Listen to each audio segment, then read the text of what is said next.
Okay. Hello, everybody. Welcome to episode 40 of the podcast. The music, the little bit of change of pace in the music, very soothing. Xenoblade Chronicles 2, Our Eternal Land. Spoon. I chose this music because there was some Xenoblade related news. So we didn't have an article for it, but I figured it would be somewhat relevant to what I saw. Yep. So, how you doing? Good. Okay. Another week down. It's Friday. We usually do this on Wednesday. True.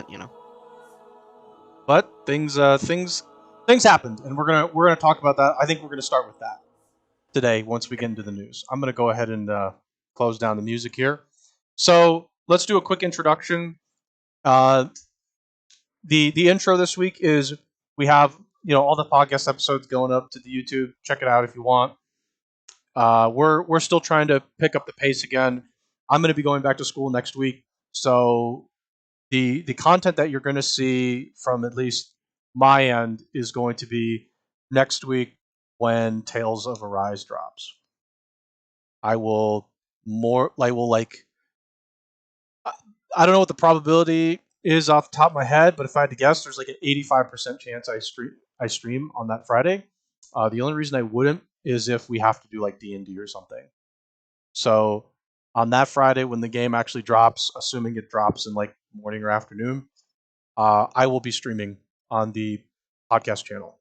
So that is the main thing that's going to happen. So next week, hopefully, if people are interested, come check it out. Spoon, you'll be more than welcome in a voice channel. I'll jump in a voice that, and you and I can chat a little bit about the game as we're playing it. But if for everything else, that would require following the Twitch channel and keeping up with the Discord and the Twitter. We'd really appreciate it. The content's been kind of like we've said it the last couple of weeks. It's been slow, and we're hoping that with Tales coming out, we're going to see a little pickup of that. Outside of Tales, next month, personally, the only thing I personally am interested in is New World. They're having that open beta the day before, but I don't anticipate streaming that on the podcast channel because I don't know. It's just not. It's not like I don't think it's super relevant for the podcast channel. And my guess is they're going to have to reset, and we're just going to have to grind again from level 1, which is going to be really boring, unless you're like really interested in that. So, Spoon, anything I missed from that? Obviously, there really hasn't been a ton that we've been doing for games on the podcast channel, but that was the one thing that I thought of for next week, just because the game is coming out in 7 days from now. Yep.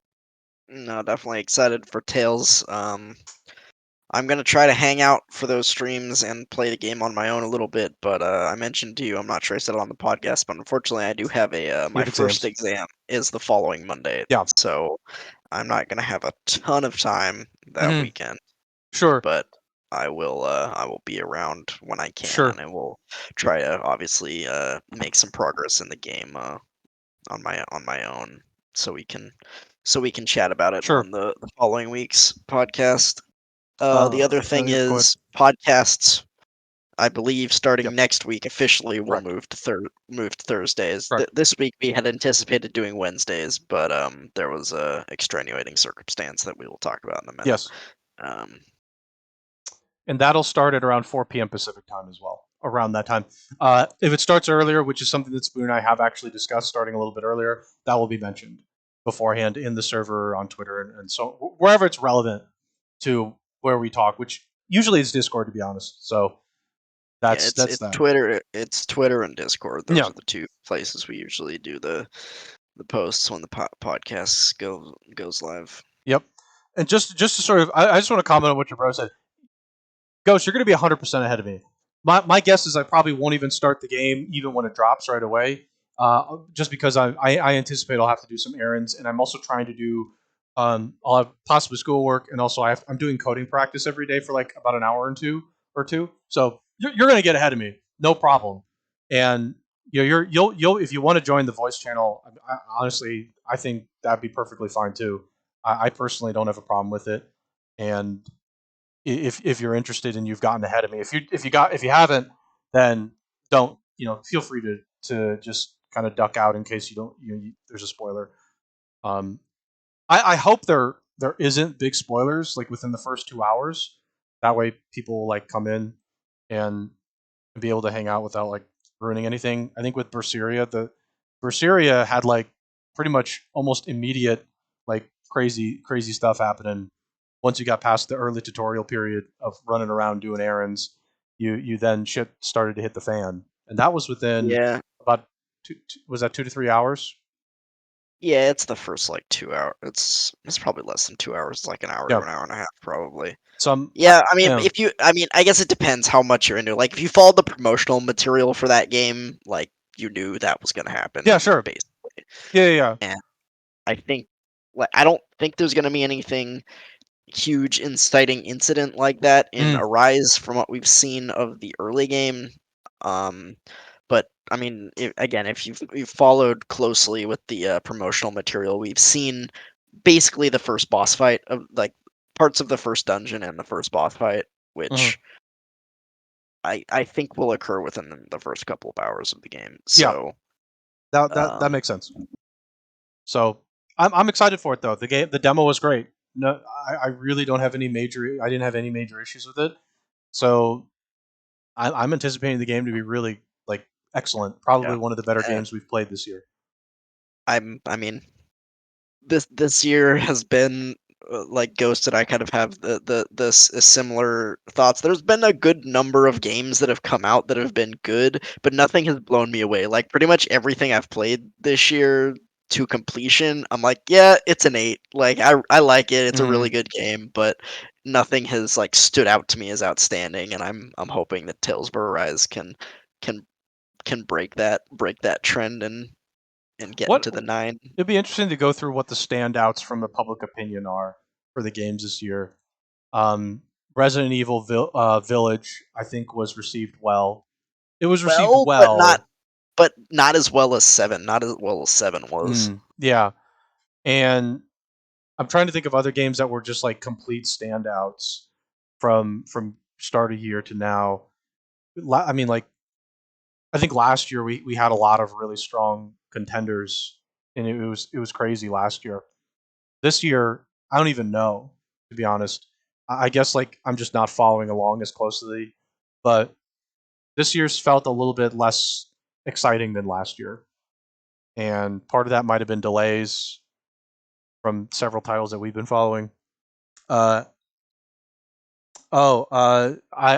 mean, obviously, I don't know if Spoon you played or finished that game, Neo: The World Ends With You. I stopped playing it at one point, not because I wasn't interested, but other things. Yeah, like it got around Humankind's release, and people were streaming Humankind, and I kind of dove into that, and then I didn't really want to pick Neo back up before Tales came out, to be honest. And I was like, okay, I may get back to it at some point, but sure. I'm just trying to think of other games that I think that were standouts, and we'll have to comb through a list and talk about that because we're hitting the fall section here, and honestly, like last year, you could have named a lot of the standouts early on, like with FF7R was last year. Yep, FF7 remake. Not what else? Persona 5 Royal. That was last year. Yeah, that was last year.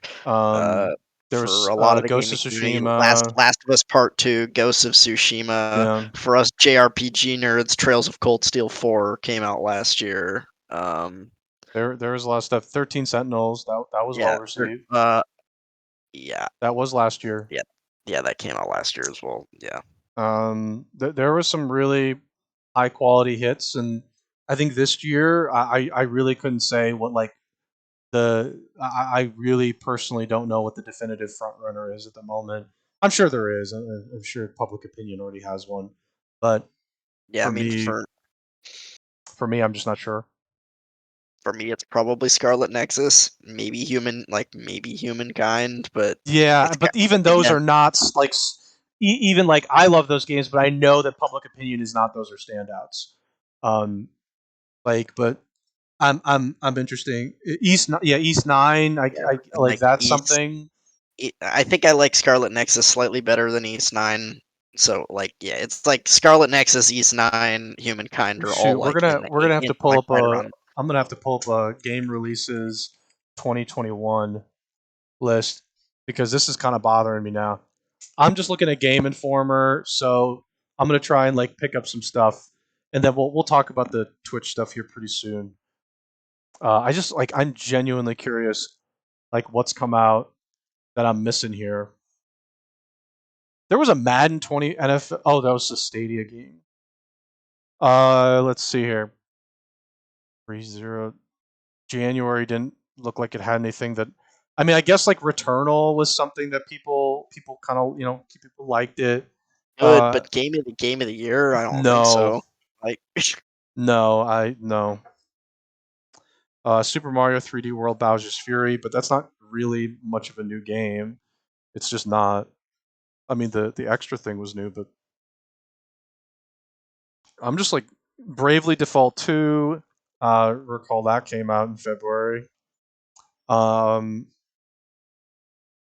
eh, Loop Hero, no. There had to have been something in here. Yakuza Like a Dragon for PS5, no, because that was last year. That was a last year game too. That was really well received. Um, Ratchet and Clank. Ratchet and Clank came out this year, another PS5 exclusive, but yeah, but that did come out this year. that game was very well received. It Takes Two. It Takes Two was really well received as well. That could actually be a front runner. It Takes Two was really well received. Um, shoot, like I'm literally I'm looking through this trying to see Near Replicants. I mean Oh yeah, that one Near Replicant. Uh, again, I mean, Resident Evil 8 was near near there. replicant. So far probably wins best story of the year, but man, is the gameplay fucking tedious in the game. Like, Yeah, I'm going through May now. I'm into May. Um, uh, Village again. I'm looking at Knockout City might win an award for multiplayer. yeah, Mass Effect Legendary Edition, but that's not a new game. Shin Megami Tensei 3 Nocturne HD, not a new game, but it's a remaster. World's End Club, I haven't really heard much of that recently. I get Mario Golf, but like I kind of like Mario Golf. I kind of want to play that again at some point soon. I think like I think most people would probably go with like a generally go with Ratchet and Clank. I think. yeah, Um, maybe I feel at like this point. generally, Again, we still have 4 months to go, yeah, and we still have 4 months to go. there's a good number of releases for the fall. So Mm-hmm. Yeah, I mean, well, at some point we'll come through this completely, but there like we definitely need to go through the list and just check it out. Yeah, Mario Golf was not a standout. I would agree, but it was fun for what it was. So okay, let's go to the stuff that happened on Wednesday. Let's start there with Twitch. And there's an extra side of this that I have from the Streamlabs side. There was some stuff that came out for Streamlabs, so we'll comb through both. Okay, so on Wednesday, actually, well before Wednesday, this kind of started, but Wednesday is when it actually happened. There were Twitch streamers that came together and community members across Twitch that pushed the hashtag Adayofftwitch, which the idea was to just get off the Twitch platform for a day because of rampant hate raids. The mhm. streamers of like I would say the like of various demographics, possibly Generally yeah, minority minority communities, people demographics like communities. streamers of Hmm. color, and also very commonly the LGBTQ plus Right, category that you can stream under in on Twitch as well. and the a and also like streamers who may have like health conditions as well are going to get in that. But there's been this rampant issue of whether it's bots or I think it's I honestly I think it's bots to a certain extent, but they follow the channel and then they just immediately post just horrible things, and they'll do it when your channel's offline too. Some bot will come through, follow the channel, and then immediately like start posting really negative things in the chat, and it's been affecting Sometimes these it's like streamers. hundreds or thousands of like bots spamming the same message, like, you know, clogging up your chat, and Right. yeah. Which is like, first, we'll get to our comments on this stuff, but so the idea was Twitch hasn't done anything about it, and actually I got an email today, and they're still not really doing much about it. They're going to have like some community roundtables, I guess, is what's going to happen. Which, okay, we'll see if anything comes of that. But the idea was streamers take the day off. Obviously, not every streamer is doing that. Some streamers have contractual obligations that they can't. Others just don't really care. Or But they just need to stream to like make money, make their living. yeah, I mean, that's understandable. yeah. If it's your full time job and you can't take a day off, fine. But the idea was if you're doing that, spread awareness. So the but the idea was that Twitch needs to take some steps to fix this.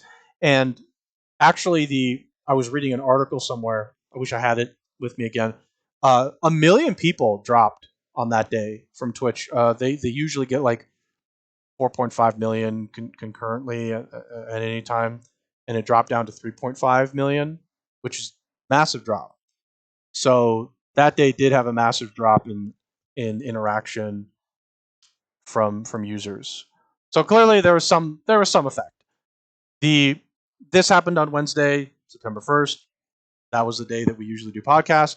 We decided not to as a part of this, and Yeah, spur of the moment as well. Like I saw it in the morning, and I messaged Otto. I was like, "Oh, should we do this? I know we're not a small, we're obviously not a big channel at all, and in the scheme of things, it probably doesn't matter. But you know, we felt like following through on it because it right. doesn't matter to us, like whether we stream or not either. So yeah, Yep. So this happened Wednesday, and obviously there was planning beforehand, but this has all happened on Wednesday. On a similar note, I will add on to this, and then we'll sort of go through our thoughts. Streamlabs implemented a safe mode.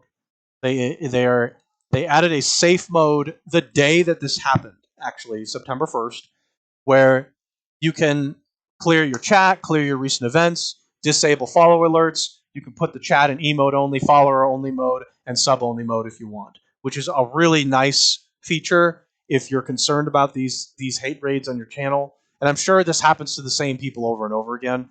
So if you're concerned about it, just you activate safe mode on Streamlabs, and it will do all the work for you, which is actually a really simple and good starting point solution for this. And I'm a little bit surprised Twitch hadn't done that before. But good feature to add if you're already using it. Just pop that on immediately. It is worth noting that the stuff with emote only, follower only, it requires their cloud bot, but I think their cloud bot's not hard to integrate into your stream, and it'll do that for you. It's like a really simple, elegant solution for now. It's a nice band-aid to start with, and they even walk through how to enable it. So, little golf clap for you, Streamlabs. yep. Nice job, sort of forward thinking on this. I don't know how quickly they implemented that based on all this. Definitely not a day, but they must have been thinking about I mean, this for some time and working on it to get this through. So again, golf claps up for that. How is that? I think it's just easier. It's just easier than doing it manually. It's just easier to go through and just click a button and it does it all for you. Um, you could do it manually, but it's like a nice, elegant, like quick. Okay, here you go. You want to do this faster? There you go. Doing it manually, I don't know. It's nice. It's just nice that they're thinking about it. It's the yeah. thought that also counts, I At think. least somebody's doing something Right. It's the thought that also counts. And it's not Twitch. And it doesn't it disables the follow alerts, but it doesn't disable everything. The sub alerts do go on. It's just like a simple way to do like you press a button quickly and it does like multiple levels of things you'd have to do much faster. Could you do it manually? Yeah, you could. But it's easier when you can just press a button and it does it for you. And like you can just pop open the stream and immediately pop safe mode if you're concerned. And it's also fast when when it's actually happening and you're getting overwhelmed to just press the button and have it completely done, as opposed to like having 5 different things to do at the same time. If you can click one button and it like clears your chat, it puts it in like emote only mode or sub only mode or like whatever it is. It just, instead of having to click like 4 or 5 different buttons to be like, okay, sub mode, clear chat, emote, you know, do all these things.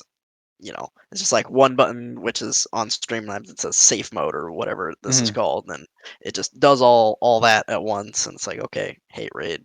Yeah, and screw off. It doesn't stop. It doesn't like completely prevent, like block the hate raid. The hate raid could still try and come in, but it like when it happens, just having the ability to press one button and just be more at ease is I think the idea, and it's a good solution to something that would more than likely take about 5 to 6 steps.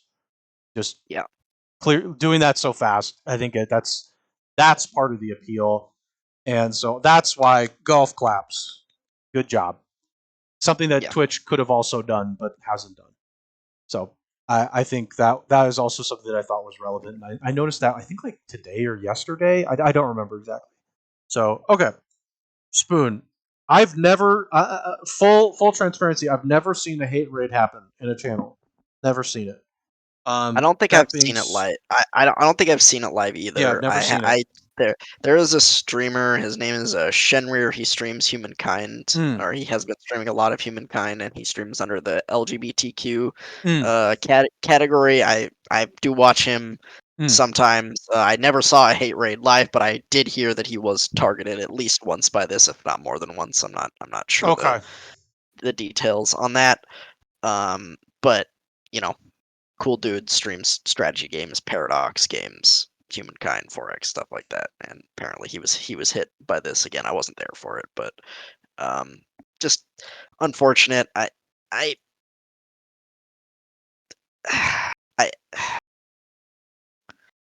Twitch just needs to do something. Like one of the things people were asking for, it's like allow us to decline raids. It's just like when a raid comes in, why doesn't a pop? You can just have a pop up come in chat and just be like, "Hey, you're being raided by this person with this many people. Accept or decline. If you decline the raid, you decline the raid, and it doesn't come."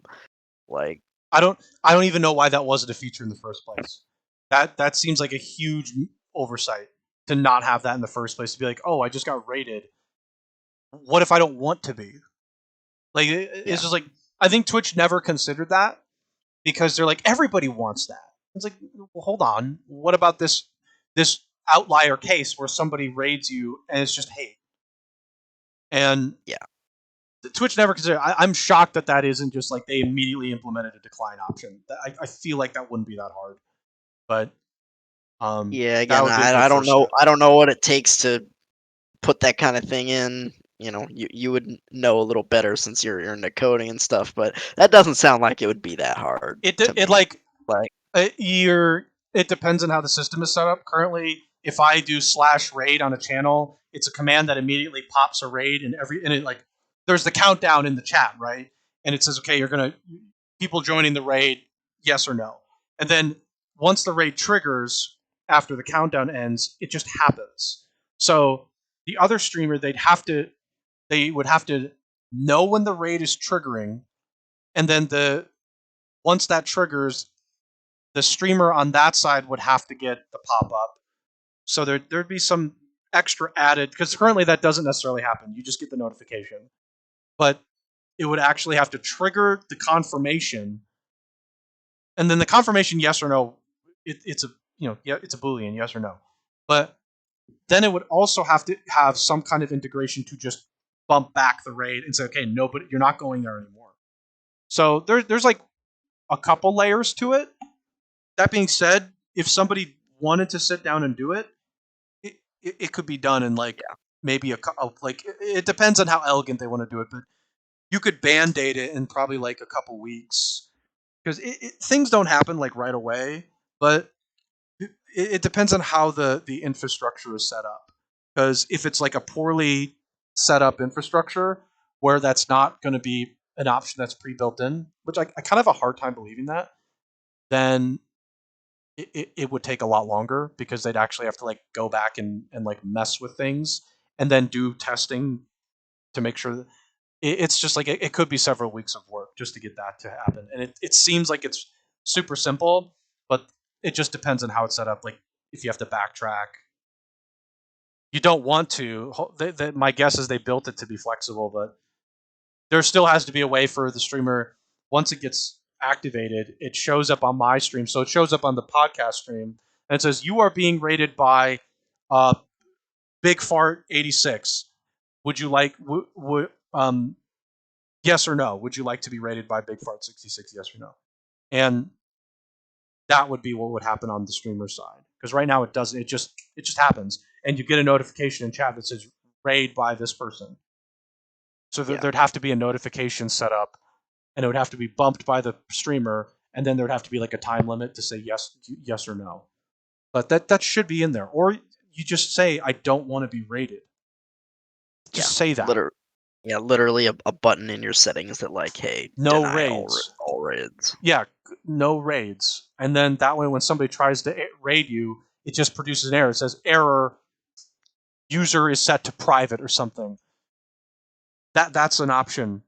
I don't know why that isn't an option for people right now. That seems like a really elegant band-aid solution, actually. Because if you don't want to be rated, just turn it off. Especially if you're being hate rated.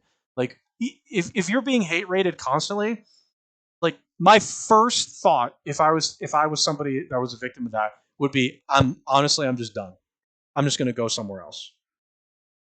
And I don't know if it happens on other platforms. I'm sure it does to a certain extent. But it just seems like it's a rampant issue on Twitch. I just jump ship immediately. That is a thing. Okay, then first step, turn off raids. But still, like people don't want to turn off raids because you want the support. Because you want the support from when actual real streamers raid you. You want the support from that. You do, and that's why the next step would be to have a decline option. Accept or decline. I mean, I saw a lot of other, possible changes. Don't allow people to create unlimited accounts from one email address. Apparently, God, why is that a thing? You can do that. Apparently, so you can do that on Twitch. You can create as many accounts as you want from one email address. That is so people who do this and like program these bots, they just make like 1,000 stupid accounts from one email address. It's dumb. Makes no sense. Do this. That's a dumb system. That is frankly a really bad system. That again, nobody thought it. Nobody had foresight. So yeah, there's that. There's not allowing people to raid if their account is like less than a day, like less than a week old, like some time limit on like when the account was created, to when they can raid, basically. Yeah, I don't. It'd be interesting to know if like when a bot is created, they immediately go raid, or like what because then the person is just going to be smart enough to say, okay, I know that my bot can't raid anybody for 48 hours. I'm just not going to have it raid for 48 hours. People are just going to get more sophisticated with that. Yeah. Yeah, again, like the fact that you can make unlimited Twitch accounts with one email address, a huge oversight. I think people were saying like 3, that's a good option to be like, okay, you can only make a maximum of 3. That's a good option. Still, subject to bots, but it's a starting point. Yeah, there's really not a ton of websites that I use that let you do unlimited email address, one email address making unlimited accounts, and there's generally a reason for that, because that can be problematic. I don't know if YouTube does that. YouTube, you can make like multiple like quote unquote branded accounts. I do that on YouTube, for example. I have like a personal YouTube, and then I have like the automaton YouTube. Those are like I think they're tied to an email address. So that I think is a thing on YouTube, but I don't know how many you can do on YouTube. But the fact that it's unlimited on Twitch is like, yeah, of course somebody's going to be like, oh, I can just have one account make 1,000 bot accounts or millions or however many they make, and it's just like there's no repercussion for it. So that's crazy. So there's a number of things that could be band-aid solutions, but yeah, they need to address the issue as a whole, one way or another, and also just I know like these people don't care, but to the people who are actually doing this, just fuck you. Like, I don't get it either. I actually don't get it either. I don't understand. Like, it's like a weird sadistic satisfaction kind of thing. Like there's like levels to it. There's being like kind of trolly, where you're just being you're being silly, and you're harmless though. You're harmlessly being silly, which is like what I do to you when I do the Resident Sleeper thing. Like it's harmless, to be honest, unless like you actually like hate it and like it gives you some like depression or mental issues when I do it. But like I don't think it does, and if it did, I would stop. But like that's like to me like posting Resident Sleeper, it's harmless. It's harmless, fun, banter, trolling, and when it gets to a point where it's too much, then you stop. But this is like a person actively creates the bot and is like, yeah, I'm just gonna be like a terrible human being. I don't really get the satisfaction of that, to be honest with you. It's like a weird weird next level, just like it's like, hey, it's like the people when I was doing Overwatch tournaments, there was like usually one or two bad eggs that would like start messaging me on Twitch when I would ban them, and they'd be like, just kill yourself. Yeah, it's like that, where you're like, yeah, I get it, you're 15, you think you're funny and cool, but you're kind of being weird now. This is like worse than that. This is far worse than that, because you're like actively using a skill set that frankly could be put to better use to just be an asshole, which is really weird satisfaction. Well, I think in a sense they're probably trying to get the people that they, you know, the minorities or the women or the you know LGBTQ people. They're trying to get their accounts banned because under Twitch policy, you are responsible for everything that is said in your chat, Which even is when dumb it's too. even when it's offline, and you can get your account banned if like somebody hate raids you while you're offline, and there's all this like crude, awful, racist, whatever stuff in your chat. Like Twitch can just freaking ban you. So I think they're trying to get these people banned, to be honest, because they are disgusting human beings and they're just racist or sexist or they're just assholes.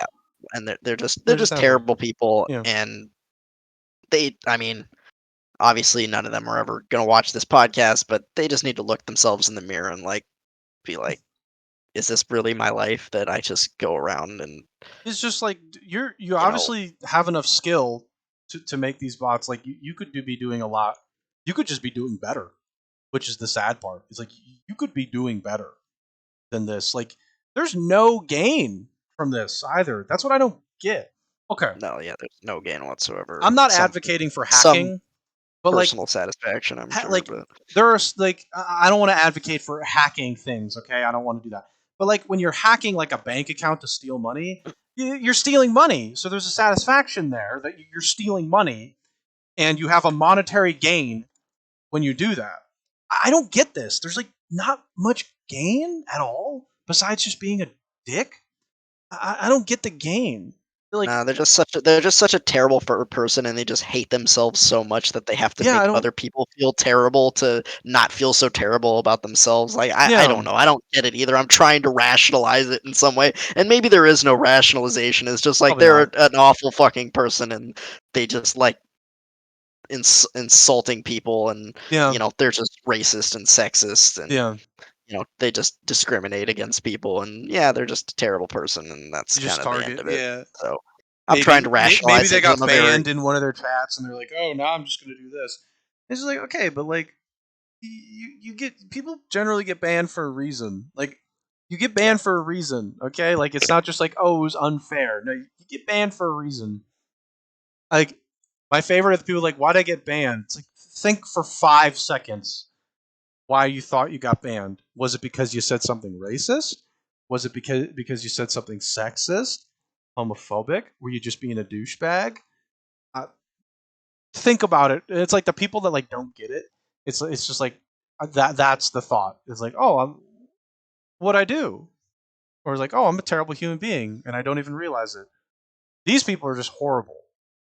These are just horrible people doing these hate raids, and I don't know. I don't get the process of it. It's like, well, I don't know what you gain from this. So Same. Twitch needs to figure something out.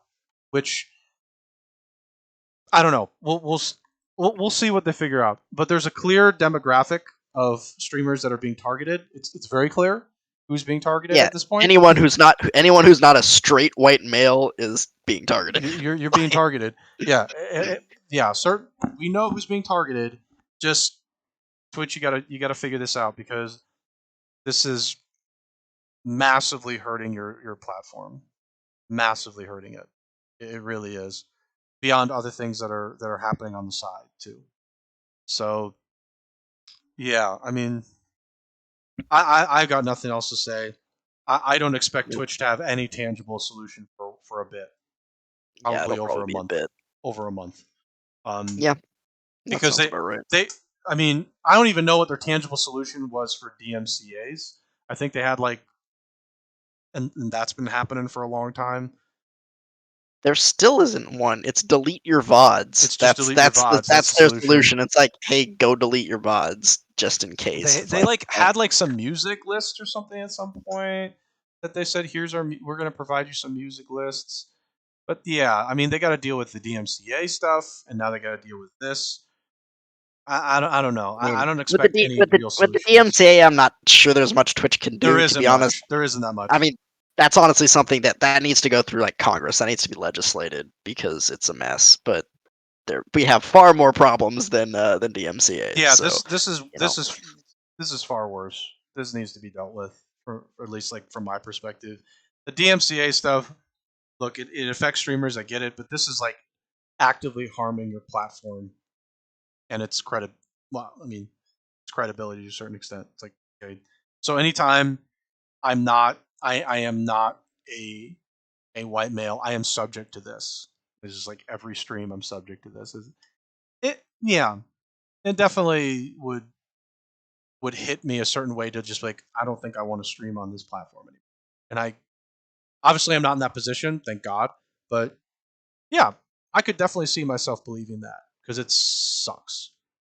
It really just like feels horrible. So yeah. Oh yeah. Ghost, thanks for letting me know that. I will be sure to do that. So yeah. Any other thoughts, Spoon, before we move on? Nope. Let's move on. Yeah. So what's this? Is this a Square Enix presentation? Oh, so this is Tokyo Game Show 2021. Spoon, do you want to talk about this one a little bit? I saw this on yours. It looks like just a list of Square Enix games that are going to have. There's not much to talk about. You know, Square Enix just released this I don't know it's a press release, but they just gave like a preview of like things to expect at their Square Enix show at their TGS showcase, which I think is at the end of September or maybe the very beginning of October. I don't exactly remember. Notably, Project Triangle is on there, as is the Final Fantasy Origin game that we saw at E3. But notably missing is Final Fantasy 16. They're still not talking about it yet. So, yep. Bravely Default 2? Why are they talking about Bravely Default 2? I'm not sure. I think there's going to be is there already a Steam port? I don't know. But yeah, they just released a list of games that they're going to talk about it. PC Tokyo port just came out yesterday. Oh, Bravely Default had a PC port come out yet. Maybe they're going to talk about some of that. That would make sense. And then Outriders. Oh, that's a game that hasn't had anything happen in a long time. Game's not dead. No, it's about dead.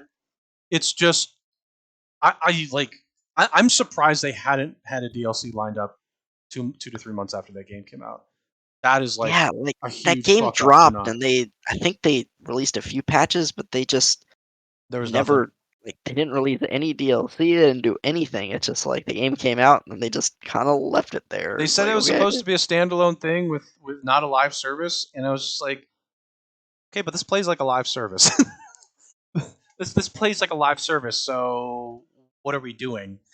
It what an interesting game. We still haven't finished it. It's just still haven't finished it. So yeah, I don't Yeah, know. Like I think the big thing to look forward from this, for at least from me, is the Project Triangle yeah, strategy. yeah, I'm ready to see more of Project Triangle, maybe they'll do another demo of it, like, they did multiple demos for Octopath, so maybe they'll have another demo for it, Hmm. as well, so, Wait, which one's yeah, Babylon's Fall? Is that final? Where's the that's that Stranger of Paradise? That's the Origin one. oh, is Babylon's Fall not on the list? I don't I remember. didn't think I don't see Babylon's Fall. Is it on Oh, here? And we're just yeah. The one that had like the weird art style that we didn't yeah, like. that's That one. the Yeah, the watercolor one, watercolor one. Yeah, that was and then weird. they said it was gonna be live service, and we're like, "Yeah, no, I'm out." And everybody immediately left the room. Like okay. Yeah, Um. Okay. Yeah. Project Triangle Strategy. Looking forward to seeing more from that. That looked from the demo and that developer, good stuff. Can't wait to see more. yeah, Okay, moving on. Oh, okay. China sets 3-hour limit for kids playing online video games. They can only play on Friday, Saturday, Sunday, and public holidays. For minors. Okay. Is it okay if I read this? Because I'm reading this already. I'm yeah, like, oh, no, this is go ahead. interesting. Beginning September 1st, which was a few days ago, video game companies like NetEase and Tencent are required to limit online gaming to just 3 hours per week for minors, including new rules imposed by Chinese regulators. Children under the age of 18 will only be allowed to game for 1 hour between 8 p.m. and 9 p.m. on the weekend, as well as public holidays. Additionally, game companies are required to restrict online gaming during these hours and must enforce a real name verification system in place. What the? Okay. Um, Tencent implements this where enforced age checks, limited time spent on mobile game Honor of Kings to 1 hour per day for children. Okay. Well, it's okay. It's Yeah, I China. mean, They'll do it. yeah, They're just doing it. just China being Just China. It's China. like, It's yep, just China. And you're not allowed to have fun anymore. you're not allowed to do this Not exact for again, I'm not super into, like, Chinese politics or, what goes on over there, but I'm not really sure why they did this. I guess they think that kids are wasting their time playing video games too much or something. I would think that. that's the Yeah, reason, but yeah, that's probably it. Or they think it's just harmful for their future, something like that. Um, it says like they'll be allowed to game for 1 hour between 8 to 9 p.m. Okay, that is like such a strict time. Like, dude, it's not just like yeah, 1 hour in the day. It's 8 to 9 p.m. That's all you get. on Friday, Saturday, and Sunday. Jesus Christ. 3 hours per week. Uh, So that they have to set that though for online games, right? Like, Yeah, it yeah, didn't say anything about, like, offline games, but this was for online games only. that's going to be super interesting for certain titles. League of Legends, for example, uh, games that actually have an esport that China, Yeah, China's rip. the Yeah, LPL serious. is a Yeah, high quality region for League of Legends. rip China's esports scene, actually, quite I don't know if honestly. they're Like, going to have like exceptions set up. I don't know like how that's going to be dealt with, but yeah, like that that esports scene is going to take a hit from this, like a big one. 1 hour, okay. and yeah, I mean, I agree with what Ghost is saying. Like, okay, you're not gonna let them play video games. They'll find something else to waste their time on. Like, it's like, okay, Something possibly cool. more harmful. Yeah, true. That is actually quite harmful. Not that video games are necessarily harmful in all cases, but like there are definitely more harmful things in video games out there.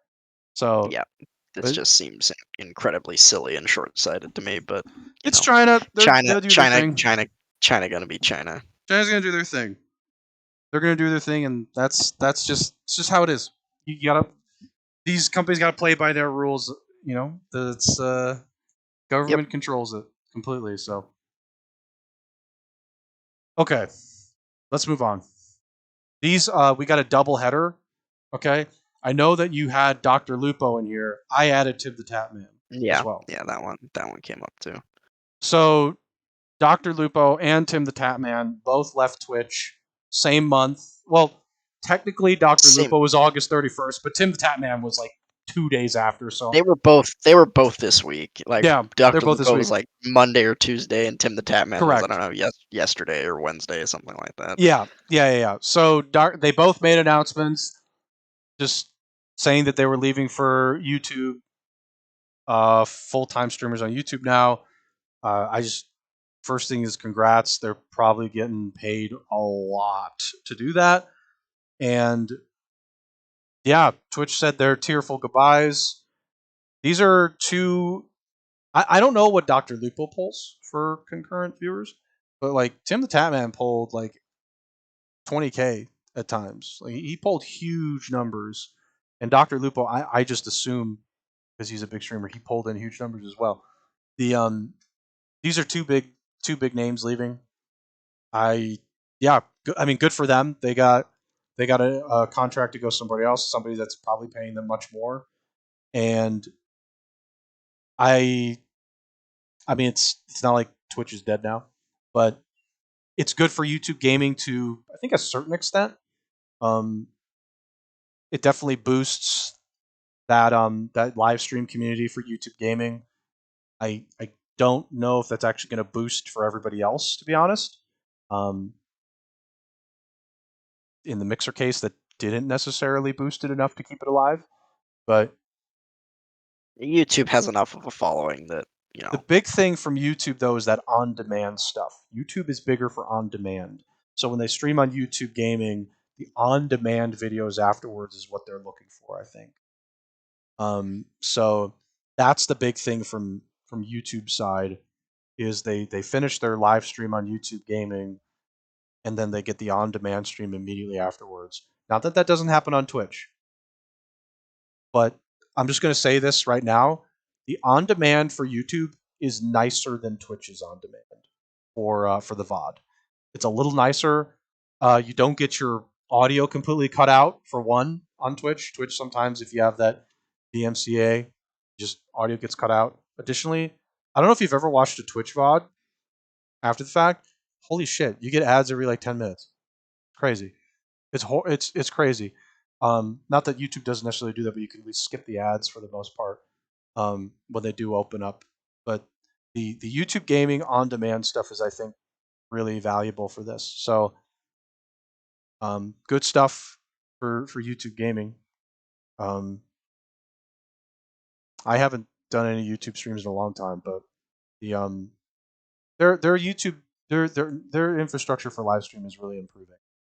Not perfect, but it's improving for sure. yeah. The one thing I will say about YouTube as well is um,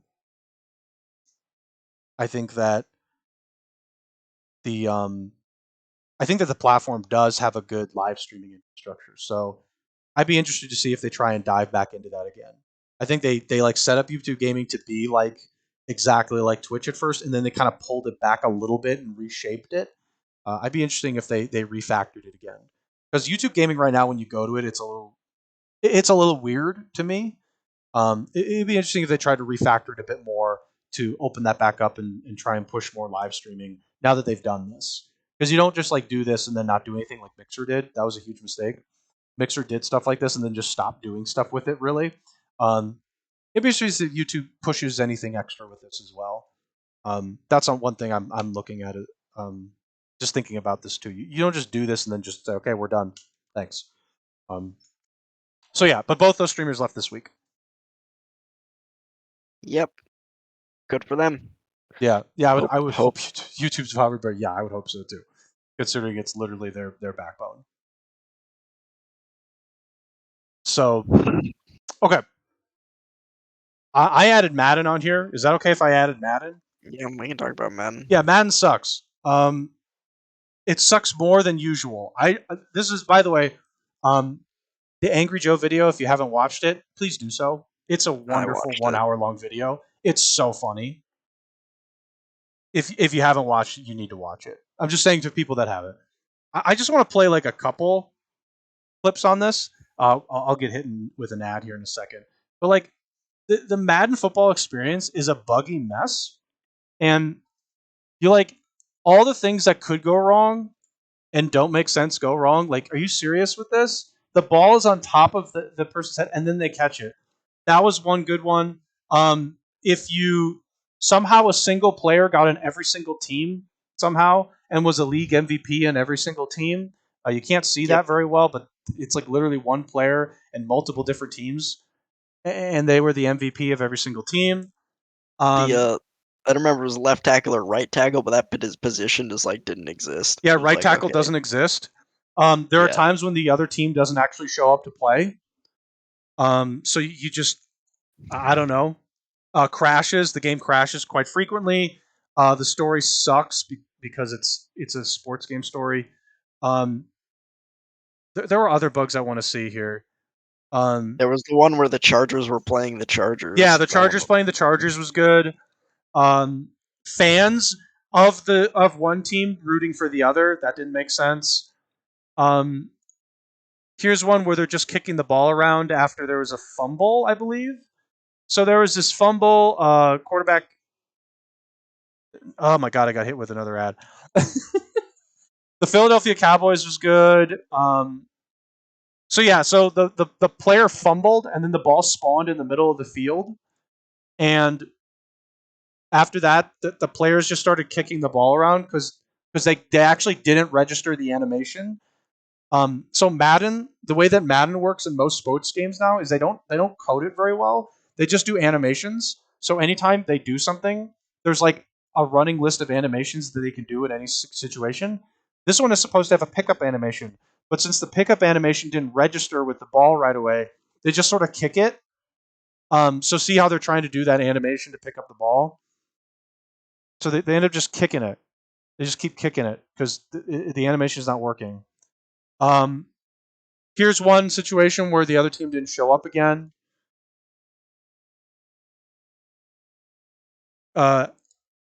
Here's another one where like I don't know what happened here, but I think like the player did like, yeah, the player like was about to, like was getting there was like a QB spy and they were pursuing the quarterback, and instead of like throwing the ball away or something reasonable, they just like the AI just turned the quarterback around and ran backwards, which makes no sense whatsoever.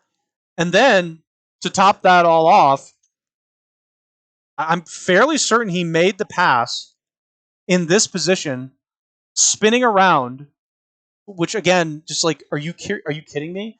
It was like actually a perfect pass to the running back. This is a running back, by the way. Running back one-handed catches it, and with like 2 to 3 players around them, does this hurdle move somehow immediately off landing, which makes no goddamn sense. Does this hurdle thing and gets away. There's just like so many weird problems in this game. Like it's a complete mess, and I think we talked about this last year a little bit with that Madden, but they're like there's just like no effort to try and fix the game, and they don't even fix the bugs in the game. I'm trying to find the Chargers versus Chargers one. There was one who was like Chargers versus Chargers. I want to find that. The thing that doesn't make sense to me is it seems to get worse every year. Like every year, there's like more and they're like the bugs that have always existed exist, right? But it keeps getting worse. Like there's bugs in this game where like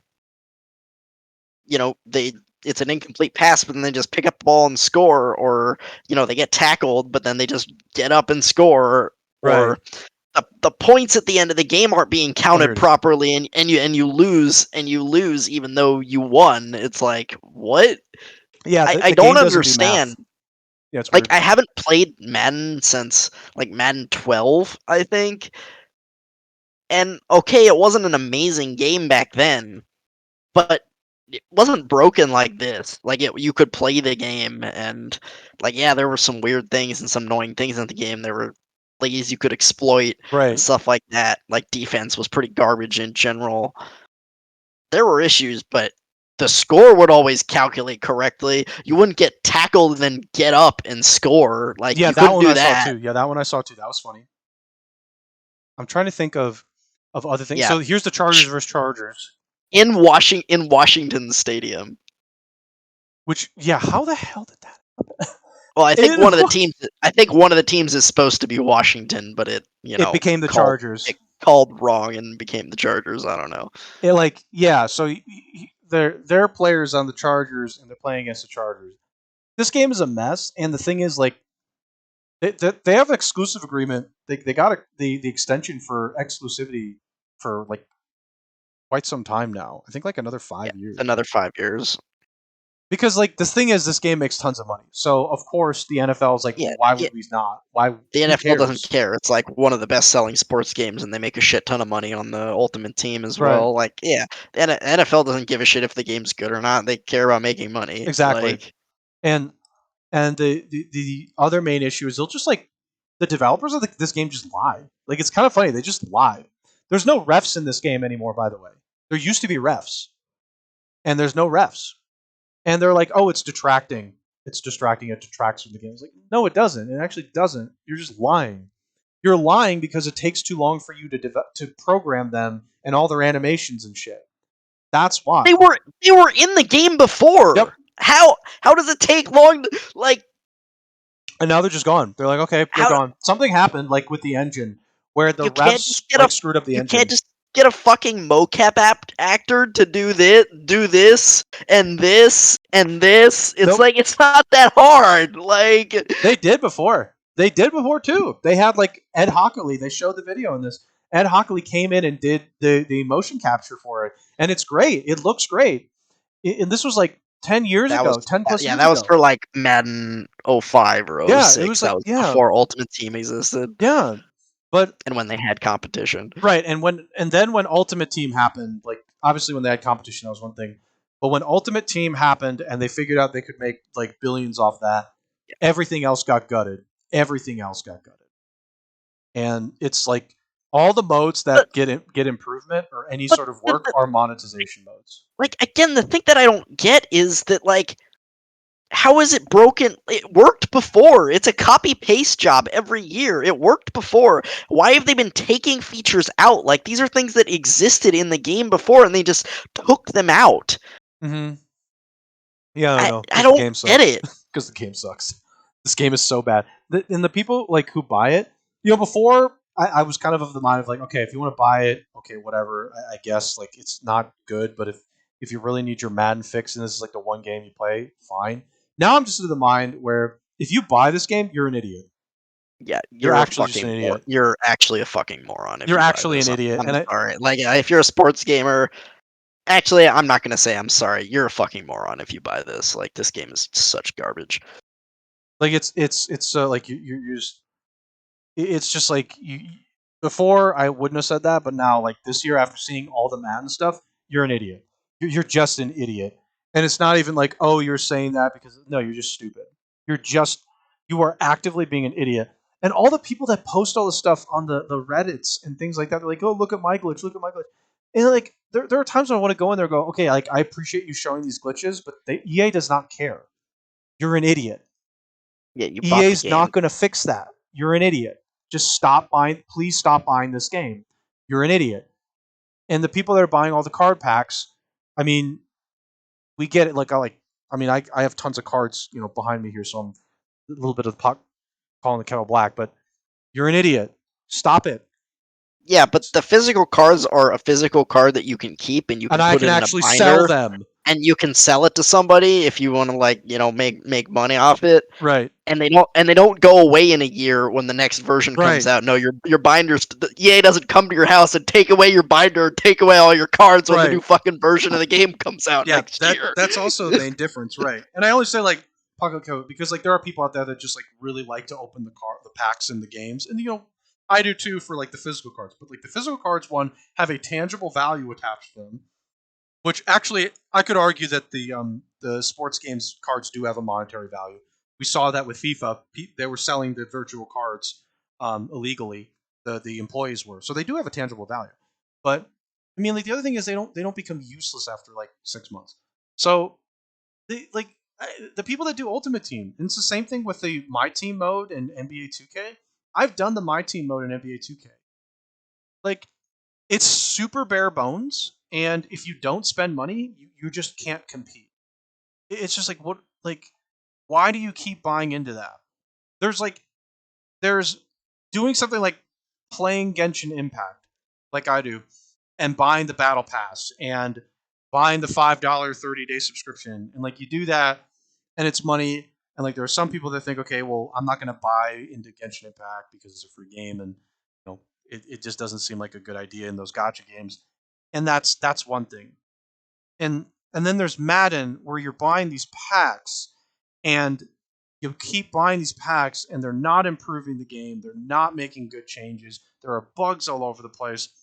And you have to pay for the game every single year. And you have to pay for the game. It's $70 now if you want to buy the next gen version, the Xbox One or the PS5. Right. You're absolutely right. And with Genshin, at least they update the game. Like they make, I'm just going to argue this as a fan of the game. They make pretty good changes. They do make pretty good changes. There's a major patch for Genshin every 6 weeks. Sometimes it's they had a bunch of filler patches in a row, in my opinion. But it's not like they didn't add anything. They just didn't add as substantial things. But yeah, they add stuff every 6 weeks, and there's new characters. They fix things. There's a new banner. Well, sometimes they rerun banners, but there's a new banner every 3 weeks. They are adding stuff to the game consistently, and they are not making the game worse every single year and charging you $60 for it. They're not. And like, I'm not saying gacha games are awesome either. Like gacha games have their own issues. No, but they're very predatory. But these games have card pack systems which are predatory as well. Oh yeah, and obviously, it's like you're an idiot for buying into it. Like, that's just it. I'm sorry, you're an idiot. And like I've seen the streamers do it. Like I've watched streamers do the pack systems before, and I'm just like you're just. For them, like they actually just they sort of make all the money back, or like they call it a business expense. But you're an idiot. You're just flushing it down the toilet. People just donate to their stream to watch them open freaking packs or something. To be honest, just go take all that money and go buy a stock of something. You just do that instead, please. Go do something else. Go invest in something. Go buy real sports cards. Go buy real cards. Yeah, go buy real cards. Actually, go buy real football cards or baseball cards or whatever. Like do like anything else really that isn't harmful to yourself, obviously. But go into Ultimate Team, because at this point, I can't even defend it. There's no defense. It's just they're not going to improve the game with the money they make. You're an idiot.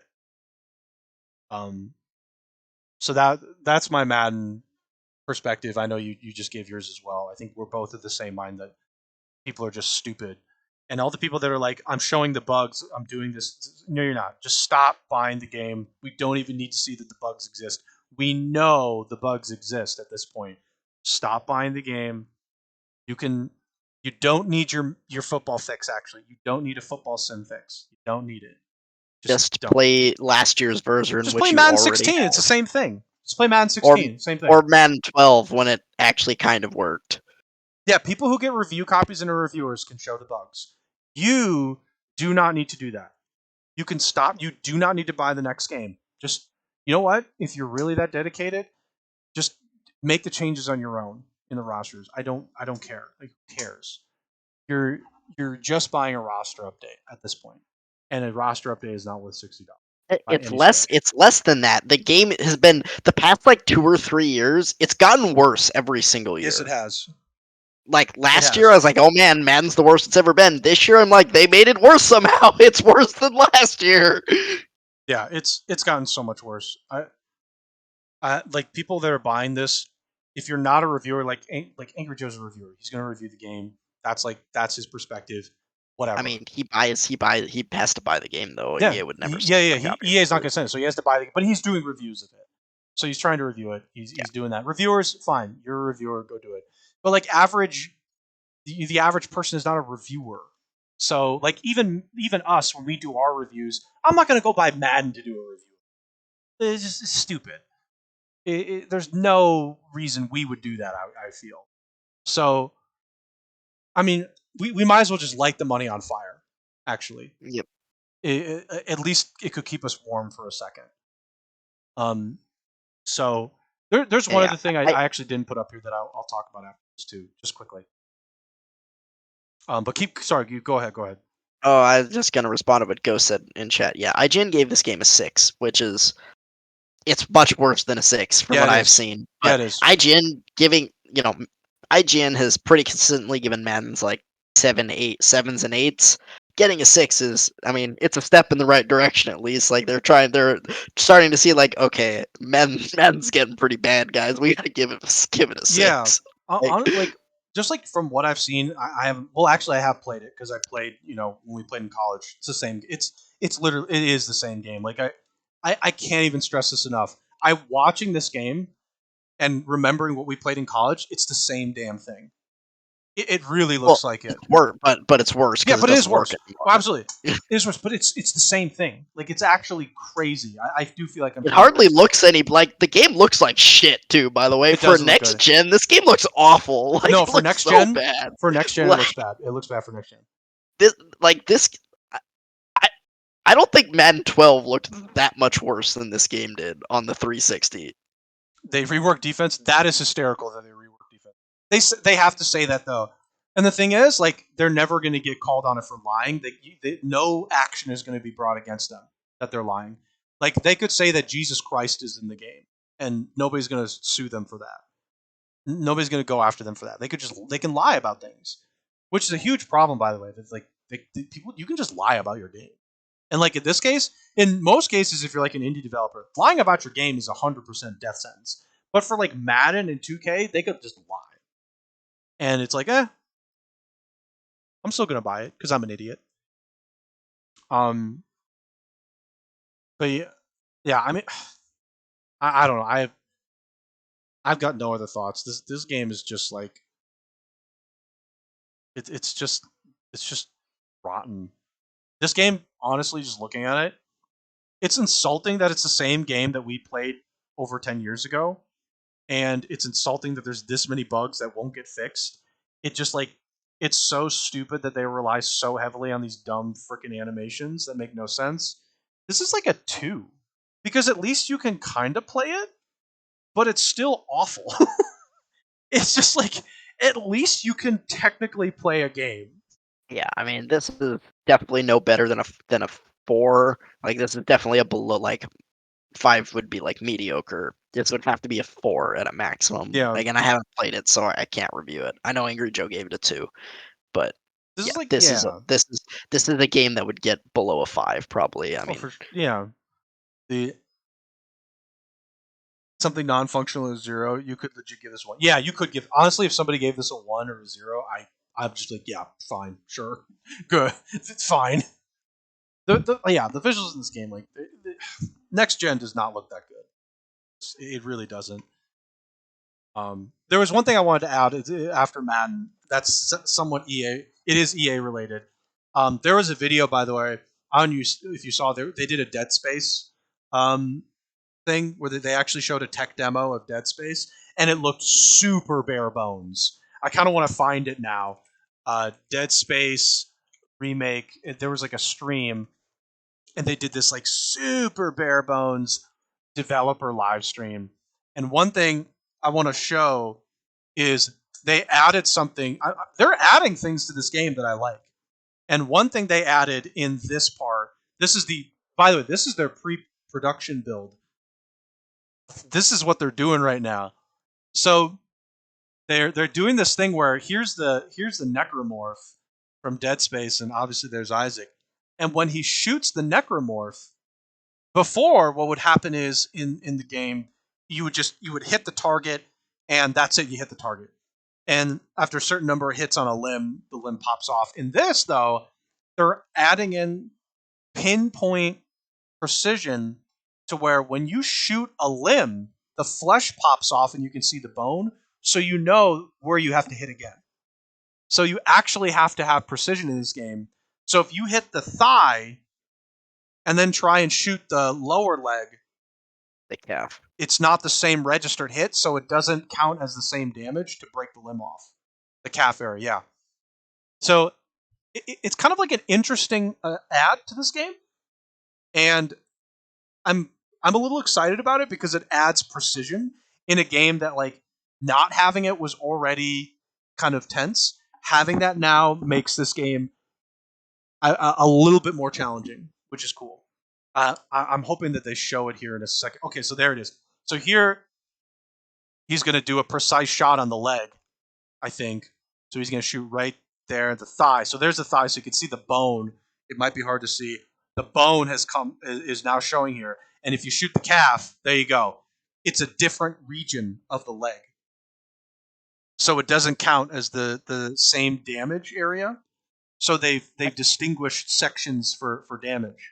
Yeah, I don't think it's going to be like 100% precise. Like, oh, if you aim like a millimeter above that, I think it'll probably be like 2 sections per limb. It's like, forearm and arm, and then like calf and thigh, basically. It won't be like, oh, foot, like mid calf, knee, thigh, hip. Like, I don't think it'd be quite that precise, but splitting it up between like 2 sections per limb is cool, I guess. It adds pinpoint precision, and it adds a little bit of challenge, and I liked it.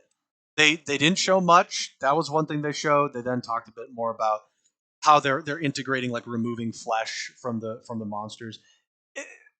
Really cool. Just wanted to add that they're showing more of the build so early in the process of development, and they're adding things that maybe that's not a huge deal for most people, but at least they're adding content to the game. They could have very easily just popped off the same game. Very easily could have done that. But it seems like they're actually adding content, and apparently they added like extra levels of detail with fogging in the hallways, and they improved texture qualities. Again, they could have shit out the same product, but they're actually doing and spending what seems like significant development time making additions, which is awesome. Here, in 100% contrast to Madden from the exact same publisher, Exactly. EA, Isn't it crazy? I mean, it's a different development team, obviously, but I don't want to 100% blame the development team for Madden because I think they're just probably under pressure from EA to just crank out the same dog shit over and over again. Like, they're not given any time to work on the game. No, they're like, not. all right, turn it around. Anyways, but we have a developer who is actually spending time and working on their game and adding things to the game and making it look good and making it better than the original, or hopefully better than the original in their remake, and they're putting a lot of time and effort and presumably money into it. And then you have Madden over here who just literally shits out the same game that's even worse every single year. And it just, wow. Yeah. I do think that the Tiburon is the developer for the Madden games, right? I mean, at this point, yeah. How is there only one developer for Madden? How, like, Call of Duty has 2 and at one point had 3 studios working on it. How do they not have like at least 2 studios so they can alternate with Madden? So they actually that would cost EA more money and it would cut into their profits. That would cost money. Why. They do need 2 developers at this point. Even just having a second one to come in to support the other one, so that one developer, they're going to focus on Ultimate Team. Have one developer focus on that stuff. Have the other one fix all the garbage in the game, and actually make the game playable consistently, so that we're not dealing with all these terrible bugs that have existed for years and more. It's crazy that it's only just Tiburon developing the game. But I'm super happy with the people that are doing the Dead Space remake. I forgot their name, the developer's name. Super happy with them showing that, and they did not have to do that pre-production stream. They really didn't, but I'm super glad they're doing that. That's like the right approach to show, because it'll build some excitement and get some good feedback. I like it a lot, and I hope to see more of that from that crew. it's just crazy how much of a contrast it is from the sports side, and then seeing the Dead Space remake. It's like, yeah, Dead Space remake 100% could have legitimately just shit out the same game, but they're not, and I'm so glad they're not. So glad they're not. So They, I mean, well, mm. I think it's a number of things. One, EA knows from their experiments with like Battlefront 2 that the larger gaming community, not the sports gamers, is just not going to accept them doing a shitty job, Right, basically, and like putting all this monetization garbage and just releasing a crappy game and being yeah, like, "Hey, yeah, buy card packs." If they make a bad game, they're gonna get lit up. yeah, for sure. Especially if they make a bad game out of a cult classic at this point, basically with Dead Space. Yeah, Like, yeah. I think that if the sooner they figure that out, the better. Look, the sports games can be in their garbage void of nothingness, and but like some of the other EA projects, there are a nice handful of EA projects that are really solid IPs that deserve effort. And yeah, Dead Space deserves effort because there was a lot of effort put into the first two, at least. The third one, even though it wasn't a great game, they definitely put in effort outside of the terrible microtransactions that EA forced them to do. But like there was a significant effort to try and develop that game as best they could, given what they had. It definitely missed, but the first two games were so wonderful that I hope that the remake gets some love so we can get a Dead Space 2 remake. 'Cause, that game was also a really fun game. So, and hopefully they don't do the multiplayer. Uh, Swing and a miss on that one. yeah. Okay. The last thing that you put on here specifically, but we have is PlayStation Showcase 2021 broadcast next Thursday. Um, Next Thursday, September 9th, 1 p.m. Pacific time. There will be a look into the future of PS5, 40-minute showcase, including updates from PlayStation Studios and some of the industry's most the developers, yada yada yada. I, based on the cover art here, I am just gonna I'm just gonna imagine there's gonna be something on Horizon Forbidden West at this showcase event. Probably. Um, there, I don't know of any other like specific titles they're gonna showcase. No, I mean, that But that's just an announcement. That it's mm, next Thursday, and we'll see what comes out of it. We'll see what I'm sure we'll see Horizon again, and hopefully they're gonna announce some new things that they're working on as well. yeah, So the last thing which we didn't have an article for, by the way, was the Nintendo Direct rumored for the 8th, which is is going to be along with Wednesday. Monolith. Um, and the website you said got updated. So what I saw was, and this was on Twitter, that I guess there was a post on either Monolith's website or some Nintendo affiliated website that on the 8th they were gonna update the I see. Monolith website, I which see. is where the rumor came from. It's like, oh, they're gonna update the Monolith website on the 8th, so that must mean they're gonna announce something. It's a little bit of like connecting the dots type thing. It may Right. not be true. Maybe the direct will be in a couple weeks after that or something like that, but people are just like, oh, they're gonna update the Monolith website, so they're gonna put Xenoblade 3 up. Yeah, that would be a good. Assuming that that is a rumor that ends up sticking true to a certain extent. I mean, if the only reason they would update that site is for, I don't, Monolith.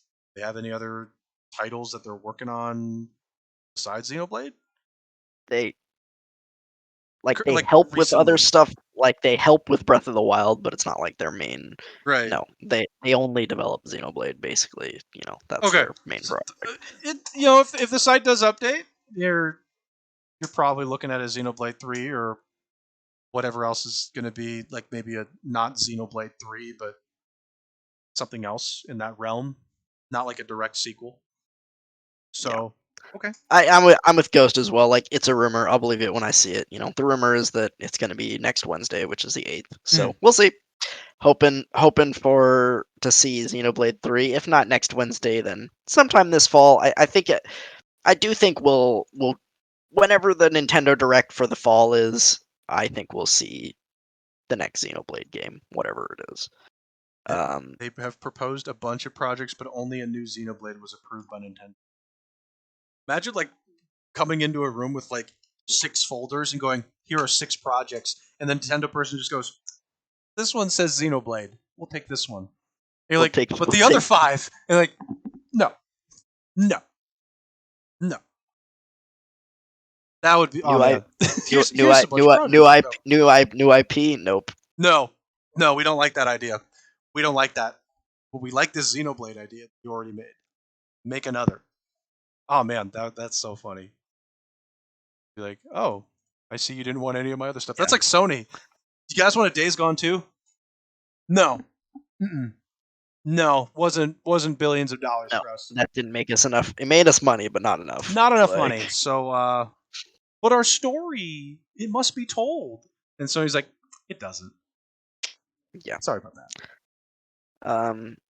The other thing people were saying in some of the Twitter stuff that I read is that apparently for the fall, Nintendo has done a Direct in September like every single year except for 1 year. I think it was like 2015 or 2016 or something. So people are just like, it's a trend. They always do a Direct in September. So we'll see. Just make Last of Us 3. Yeah. Just don't make new things. New things are Sony's like new. Huh? That's a risk. Hold on a second. That won't definitely make. That's not Spider-Man. Billions of. That's not Spider-Man. Not Last of Us. Do you want to check out our zombie game with motorcycles? That's not Spider-Man. No, nor is it Ratchet and Clank or no. I don't like that. I don't like that. That's not Last of Us. That's not Last of Us 3. You're not Neil Druckmann. Get out. So yeah, for people that are like, here's 3 other projects that are new IPs. They're like, when's Xenoblade 3 getting started? And you're like, oh, I see. Tomorrow. Yes. Yes, Daddy. Yes, Daddy. Yes, Daddy. Nintendo. We're working on it. Jesus. It's just like you're hanging the head in shame. It's like, you're bringing the waifus back, right? You're bringing the waifus back. You're bringing them back, right? Yeah. Yeah, that's what I thought. Yeah, we are. So, okay. So that was all the news that we had for this podcast. Next week we should have some from for Thursday, and we'll have even more the following week. What we have here on the dock, we already talked about Madden LOL, which is actually in the dock.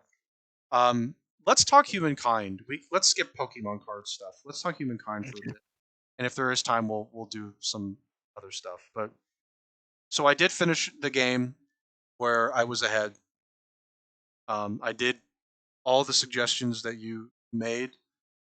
I played this on the second highest difficulty, or second to the highest, so one below the highest, which is the Humankind difficulty. Yeah. So you played on Civilization. That's the second highest. The cultures I chose, I don't remember all of them off the top of my head, but I do remember Egypt. The second culture I don't remember. Then I picked the Khmer, which was a stupidly powerful one. Yeah, the Khmer's emblematic district is just dumb. You know what? The second one I chose was the Celts. Okay, so you went production and food heavy early. And I went production, food, production, and then for the 4th era, I think I chose a currency one. Dutch? No. Then it's the Venetians. The Venetians, I think. Or was it? No, I think it might have been the Dutch. Okay, let's assume the Dutch. So the Dutch, and then in era 5, possibly a science one. Who's the science ones in era 5? It was either that or I picked the contemporary era science. I remember picking the Swedes. I picked the Swedes in the contemporary era. That's 6, yeah, and that's science. So the era before that, I don't remember what I picked. Mexico. I picked Mexico in one of the eras. That's what I remember. Yeah, that's era 5. Yep. So picked a bunch of that stuff. I actually didn't deviate too much. Industry, food, currency, food, because I needed food badly. and then science with the Swedes, and the Swedes just pump science like crazy. Yeah, they're the pure science culture Holy of crap! the Yeah, contemporary era. Like the Japanese are put as a science culture, but they're kind of production and they're science both. mix. Yeah, they're both. And then the Turks are food. They're put as an agrarian, but they're also like they're a food science mix as Yeah, well. Swedes are just they science, just pump nothing science. but science. It's like over 150 at least when you pop them down. I'm like, okay. I did have like a pretty decent army for most of the game. Like I was actively fighting. I wasn't going to war a lot, but I was like actively like attacking things. I was buying resources consistently. That Hmm. helped a lot. The hamlets, I was building hamlets consistently as well when I thought they were beneficial. Um, the game went way better. Like complete contrast to before, just struggling. This game, I was not ahead until the fifth era, and in the fifth era, I got ahead and I just stayed ahead because the Yeah, person that got I to the mean that contemporary era stopped going forward, and I just kept pushing forward with era stars, so I yeah, ended up getting that's ahead. that happens. On the higher difficulties, you're not gonna get ahead until like the third, fourth, or even the fifth era, or maybe even Yeah, until the very end of the game, because the buffs the AI get they're pretty big on the yeah, higher difficulties, and you just have to catch up to yes, them basically. and So they were at about 9K fame, and I was over. I was like over 11.5K. Like I mhm. was way ahead at that point. And How did the game end? Like what end condition it did just, you get, I mean, it just ended. or did you get Fame. the It just turned end. It just game ended. Turn oh? hit and then So you fame. get to turn three. You got to turn 300. Mm-hmm. So yeah, because there's a time where it's like game ends and um. So yeah, like much more successful than before. Just like doing the basic stuff that you mentioned, pushing fame stars, not pushing culture like the next era. Like there are times when I would wait like 5 to 10 turns before pushing, Oh yeah, easily. and buying all the resources from other people and things like that worked way better. I didn't get attacked by the Huns, which was a bonus. I don't even Mhm. think the Huns got picked. Um, That's rare. Usually the AI picks the I Huns. don't even remember them One of getting them does. picked. How many or what map size and how many players? Standard, large. So Okay. there were like six Six others, or six or 5 or 6. Don't eight players. remember. I don't remember. It was like 5 or 6. There were 6 total players. Yeah. So yeah, it went really well. I don't think I ever had any trouble. Like even when people tried to attack me, I my production was so high that I just pumped units out like crazy. Yeah, you can just like insta spawn an army with all that I just production. It's like yeah, I okay, would insta spawn an army like, and I got elephants to a point where I got yeah. elephants, and elephants are good for Yeah, at Khmer least has the those 2 eras. elephants. They're pretty good for a bit. They're Yeah, pretty good. they stick around for a while. Those things are Yeah, crazy. I had those pretty far into the game. Um, and then like I was always ahead. Like I would have guns and like way before I should have. Right. Um, yeah. Like I can see how if you play the game optimally, you just get ahead, and it's just like you're so ahead of where you probably should be. Um, and it was just like much better overall. Like again, nobody wanted to touch me because I like the instant somebody. I think I did have somebody attack me once. Like just would randomly attack me a few times. Never got a war declaration. Just sandwiched them. Just absolutely sandwiched them. And then they're like, okay, I'm sorry. I'm sorry. I'm leaving now. Yeah, they just like freaking ran. They're like, no. I will reinforce a couple things I said last week. The AI, even on this difficulty, not particularly great in combat situations. No, Actually, I they're pretty found bad. that cavalry units play optimally, but everything else is suboptimal play from the AI. I don't know what it is, but cavalry seems to play somewhat intelligently, where the cavalry actually were doing a decent job, but every other unit the AI threw at me, I just would stomp on them when they shouldn't have been stomped that easily. They would like come out of fortifications, go on just like to do weird things. Um, I um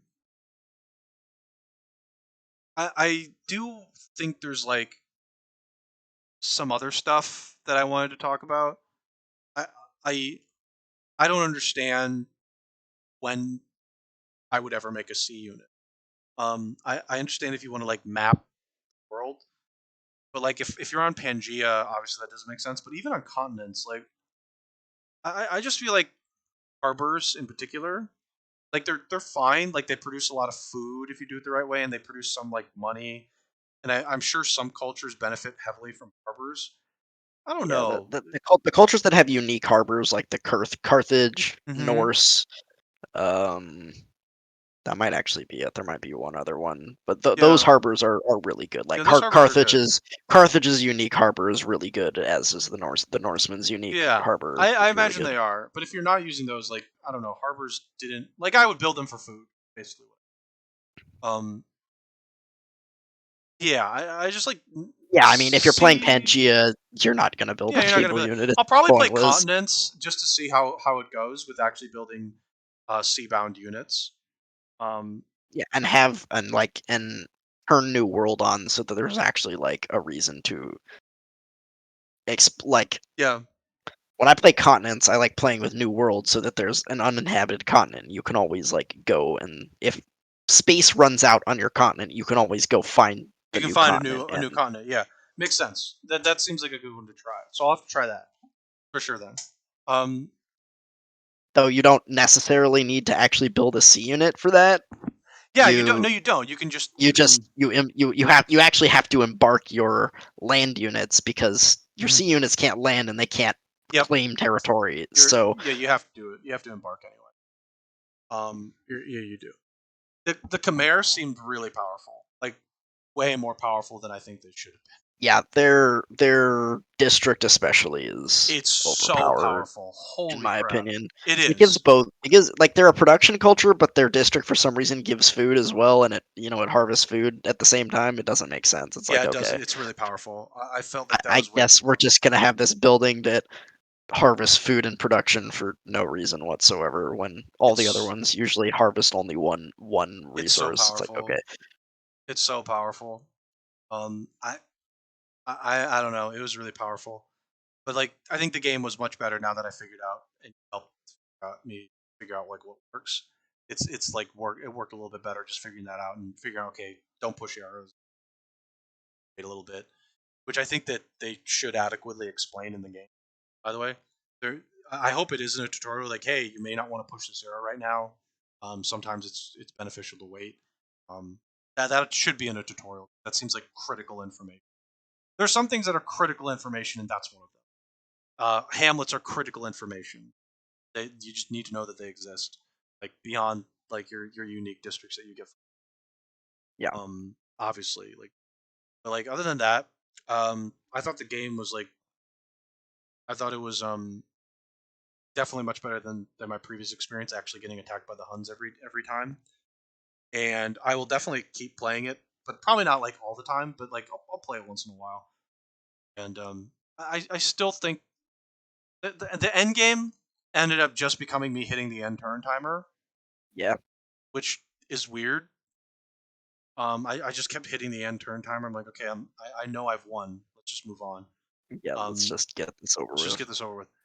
The I I didn't encounter any bugs too. I didn't encounter any bugs, which is interesting. I thought I would, but I didn't encounter anything. That crashed the game. Well, I'm yeah. we will get we will get to my story. Oh, I'll let you get to your story then. My experience was better. I think I said it was like a 7. I would say it's an 8 now that I know how to play. The game definitely has like appeal and it's interesting in its own way. And once you figure out how to play, I could see some interesting combinations happening. And I think it's like an The 8. There's definitely things the t- specific like pollution. Pollution's weird still. I yeah, there's like pollution's the dumb. religion system makes just like the fact that it just stops makes no sense. The fact that there's no like fame benefits from it makes no sense. Yep. Um, yeah, that's what I was gonna say. I'll let you tell your story. So I have finished two games on the highest difficulty, on Humankind difficulty. Okay. Won both of them. Yep. The first one I played with on the smallest map size on Tiny on Pangea Okay. against 2 AI opponents, which is the maximum number of players you can play on the smallest map. Sure. And I won in like Era 4 by making the other 2 players my vassal. Actually, the first one ended up getting eliminated. Oh, you basically just ward them. Yeah, I played a war game. Like Yeah, I sure. went Mycenians, I went Goths, and then I God. went the Teutons in the third era. Yeah, you just sat on them. You just sat on them basically. I mean, it was still hard early because again, on Humankind difficulty, all the AI's units get a +2 combat strength buff. Just like by default, they get +2 combat strength. So early in the game, you can't fight them. You just lose. Yeah, because no. They they're just stronger than you. Get the buff. Yeah. On Civilization, I'm not sure if it's 2 or 1. It might only be 2 for Humankind difficulty. I don't know if it's. They do get a buff on Civilization on the other higher difficulties, and it might only be 1 though. I'm not sure. So that game was. I mean, it wasn't easy. There were points where like it wasn't looking that great, and honestly, my infrastructure was kind of bad, but it didn't matter because I killed the other 2 players. So yeah, it doesn't matter. It didn't matter. Like. And honestly, the Goths are like a trash culture, but their unit is really good. The Gothic cavalry is really good. And yeah, I just ran them over with units. But man, okay, the second guy that I wiped out went Harappa into Celts, and holy shit, that guy was just shitting out units. Oh my god, he had so many units. Yeah, dude. For whatever reason, the Celts just shit out their units. I mean, they're an agrarian culture, and again, the AI just gets buffs, so yeah, they just have such high population, and they just like shit out units. They just start going crazy. Yeah. Yep. I had a fight in that one where like I was encroaching on their territory a little bit, and they had I think it was like just an administrative center or something that was like in the middle of this hill, and I just like it was the only way up that hill. Or no, there was one other tile. I just held the line. And there were like cliffs that extended out like around it, so I just had archers on the cliff, and I just stood one guy in that fort, and was like, hold the line. There's some interesting combat pathing that I had problems with, where like I had a deployment happen where I could only deploy on one spot. Yeah, that happens. And I was like, what the fuck? Sorry, keep going.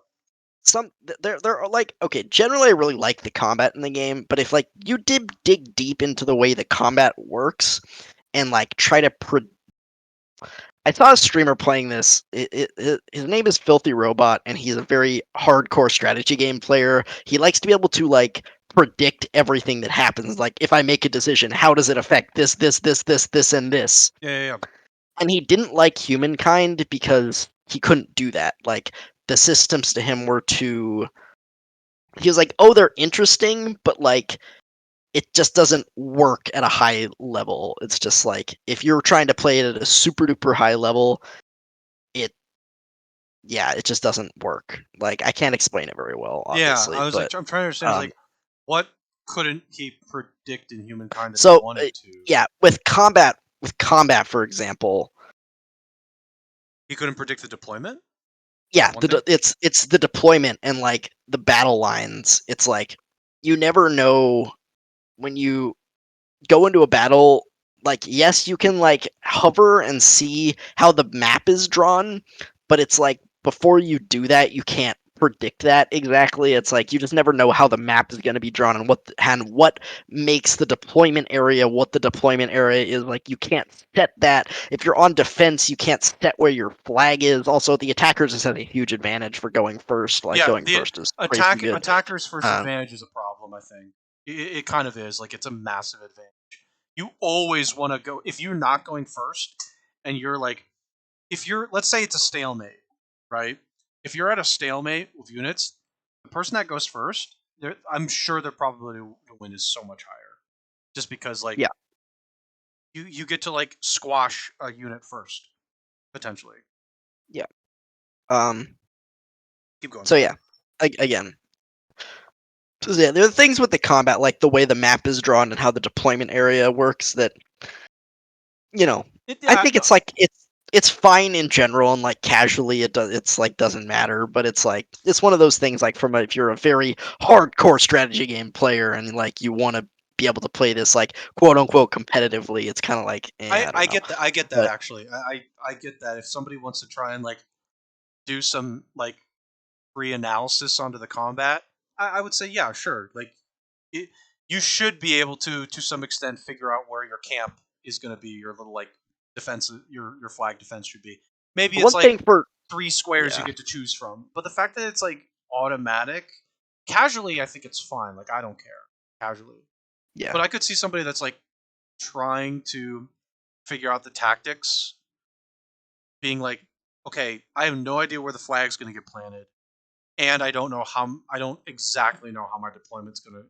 Yeah, I wish I wish the defender could select, like, obviously it would be a limited area, but I wish the defender could select where they want to put their flag. Yep. Because sometimes the flag is in a horrible position. It's like you have all this high ground around you, and the flag happens to be on that one freaking low ground spot, and you're like, well, I'm fucked. I can't It's like, defend why that is it because here? everything around it is high It's just ground. like, why is Like, this here? Why is it here? Why can't I put it somewhere else?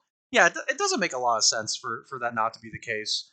At least if it's like, hey, you can choose from these 3 squares, then that's like better. But the fact that it just deploys I I don't randomly, know why you couldn't choose like literally anywhere in yeah, you should. No, you should. You should. in your deployment zone. Like you can put your flag anywhere in your deployment zone, It'd be basically. nice. It'd be nice. Um, I think that would be nice. The fact that it's just random right now, and I don't know why, but it ends up lending itself to the shittiest spot. yeah, it seems to. It makes no sense. Just thinking about it that way too. So, Yeah, sorry. the other thing is like the AI is just super exploitable. If like in terms of diplomacy, I mean, it's like early on they can be, especially on the higher difficulties, they're super aggressive on you. They make all these demands, and you know you either have to like war them or you're kind of in trouble. But once you like overtake them and get stronger than them, especially if you have a stronger army than them, the like demands, like the grievances system makes no difference because it doesn't matter what you do. You can refuse their demands every time and they won't do anything about it. They'll just withdraw them. They won't war you, and you can make as many demands as you want, and maybe they won't accept them, sometimes they will, but you could just war them and kill them anyways, or you Yeah. can do whatever. Like basically you could just exploit the AI. Once you're stronger than them, you can just do whatever you want to Yeah, them, of and course. they just bend over and take it pretty much. It's like, okay, cool. They just can't do Like anything about it. Which, yeah, that'll happen. um yeah. So, anyways, going on to the second game of Humankind difficulty that I played. This I played on the largest map, the huge map Oh size God. Okay. against with the maximum number of players, 10 players. Okay. And I set it as like a random. I randomed a lot of the other settings, like the map type, like the number Sure. of continents. I randomed most of those settings, but I ended up getting Pangea. I ended Okay. up getting large Pangea, and yeah, I spawned with like no one around me and had a lot of area to myself. Yeah. Um, I was one of the last people to get to the ancient era. I actually spawned in a horrible area. I spawned in freaking tundra. I spawned at like the north part of the map in Oh. tundra, and there were like no resources. Yeah. So That I ended sucks. up settling pretty far away, not that far away, but like decently far away from where I spawned because the area that I spawned sucked. It was It terrible. sucked. It Yeah, it was was terrible. horrible.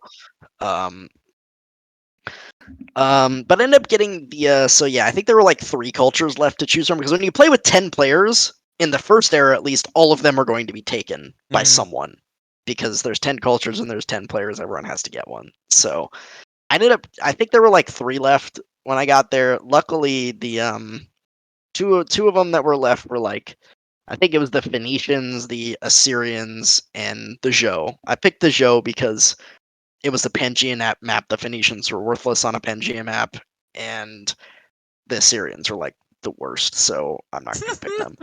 Um, yeah, I picked the Zhou, and we went on from there. I mean, I played through the game. I ended up taking the lead in like the fourth, like near the middle or maybe the end of the fourth era. Okay. Though I was for the against the top 2 players, I was like a full era behind for most of the game. Yeah, Like that happened to me too. I was really behind. I hit classical and they were like already in medieval. Like, that's not even like yeah. that bad though. To be honest, it's really not that bad because their fame points might not be pushed. Like I don't know how Yeah, much I fame mean, they had. yeah, they did, yeah. And I was usually like, I don't think I ever got more than like 2K behind on fame, so it Yeah, wasn't like you're fine it then. wasn't an insurmountable amount of fame to Right, catch up. you could pick that up. Um, yeah, most of the time it was between like 1 and 2K fame behind. Like, Yeah. when I'd get some stars, I'd catch up a little bit, but then they'd get some stars and they would go ahead of me a At little some more. point, they start to Um, lose their like speed and progression yeah, because they're yeah. progressing faster. Yeah. So and my culture ended up being, again, I didn't have much choice in the first era, so I went the Zhou. I didn't have much choice in the second era either. I got to the second era like one of the last again. There might have been like 3, 4, maybe there were 5 of them left, but Mm-hmm. I didn't. I took the Greeks. I didn't really like my other choices, so I took the Greeks. Okay. And then third era, I was starting to catch up, so I got there a little faster, and also some people were transcending their culture, so there can be more options. I ended up getting the Khmer in the medieval era. I was like, "Oh, the Khmer are available? Yeah, I'm taking Oh, you that. got him. Okay, and there it is. I'm taking that." You got the good And one. that's when the snowball started to happen. Because yeah, I was like struggling on food and production early on because I was the Zhou and then the Greeks, and neither of Yeah. those excel in food or production. So it's So kind of you. like, I can't get going. And I was like, "Oh, the Khmer are there? Yep, we're taking that because I need food and production. I'm gonna get both of those from the Oh Khmer, God, so we're taking that, you got the good and one. we get elephants. Elephants are good. Elephants are good. Yep, and I ended up having to war against somebody at the end of that era, and they were ahead of. They were actually, that was one of the players that was ahead of me, so it was uh it was kind of nasty for a bit actually. Like they had the first gunpowder unit, the arquebusters, and they had the Oh. halberdiers. Oh, the The halberdiers shred. Actually, the Yeah. halberdiers So I think shred. they had both of those guys. So I lost like a good number of elephants. I ended up winning the war because again the AI is just kind of incompetent in Yep. combat. Yep. So and the elephants are just really freaking If you good. if you get enough But elephants, you just overwhelm. I think I had like 2 full stacks of elephants, and it was enough. Yeah, that'll do it. Uh, yeah. I probably Elephants had are like good. 10 to 12 elephants or something like that, and Yep. that was enough. Yep. Elephants are good. Um, It's a Plus good some unit. other units too. So yeah, ended up winning that war, and at that point, we're pretty much hitting the snowball. Um, Fourth era, I went for the. Actually, there were no good choices left, so I transcended Khmer into the fourth era. I didn't like my choices. I was like, okay, I'm just gonna transcend Yeah. Khmer. Yeah. It's Sure. fine. Yeah. Sure. It was like Dutch. Again, there weren't that many. There was like Dutch, and then there might have been a couple others, but I didn't like my choices. So I was like, Mhm. okay, I guess we're gonna. That's the first time I've actually ever transcended because I just don't think it's worth it most of the time. Um, and then we get to the interesting part. Fifth era, I went for the Italians because again, I wanted influence because I actually had a lot of land that was like unconnected still at that point. Mhm. Um, and at this point, at some point in the middle of the Italians, I don't exactly know when because it didn't crop up until I loaded my save last night and was playing. I ran into a bug, and I don't exactly know what the bug was, but it caused at one point the turn, like I ended the turn and the turn just wouldn't complete. It Mhm. wouldn't end turn. And I was reloading saves and I was playing it around some more, and like when I tried to move my population, like some of my population would just disappear Oh. and my food yield wasn't changing at all, Oh.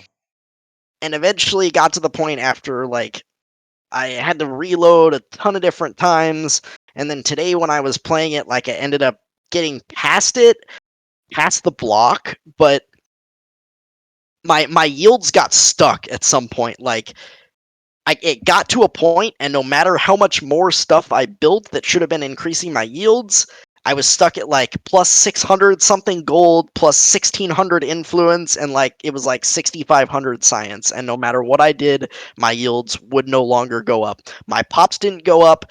When I was researching techs, I wasn't gaining science stars. I wasn't getting food stars when my pops went up, even though they were said they were going up. I could get militarist stars. I could get influence stars and I could get expansionist stars. The other stars I couldn't get. Like I just couldn't get them. That's so weird. Oh, and I could get builder. Sorry, I could get builder stars too. I was getting those. Okay, that's so weird. And you finished that game? So I got to like turn 205 one time, and then it hung again. Yeah, at that point I would have just deleted that game and restarted. Like, it sucks, but like that And game then is I tried completely corrupted. And then I tried to and this was also happening like earlier on the first hang. Some of the saves I tried to reload, it gave me an error when I loaded the save. It was like error. Yeah. Something happened, corrupted it. That's weird. And but I wanted to finish the game because I was like, I'm gonna win this game if I can just get through it. So I reloaded again back to like Italians, where the original save was, and I just like bum rushed the Mars colony thing, the Mars colony end condition. I was like, okay, I'm just gonna like get to contemporary, only research like the text that I need to get to that, and then end the game and be done. The other thing that was weird with this game, and I think this might have been part of the issue. Again, I don't really know what caused the issue, but I think it might have had something to do with civics. Because I had like 4 civics given to me the whole game. Okay, no, something happened in the game, something got unhooked, and it screwed up the entire process. Something got unhooked by accident, and as a result, because something got unhooked, it affected other things, and all those got unhooked over time because it was affected. And like slowly but surely, things were unhooking.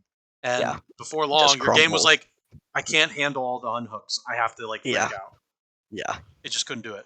And like, so yeah, I only got like 4 or 5 civics given to me the entire game. Yeah, so that's weird.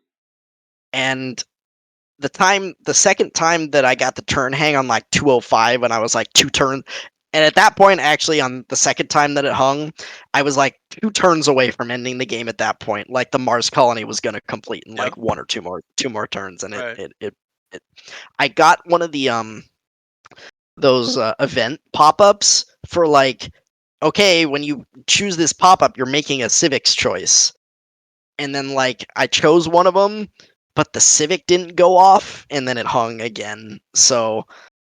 And I when I think back on it, I think the original thing hung on like there was one of those civic pop-up one of those event pop-ups is like, hey, if you pick either of these, you get a civic. You're taking a civic.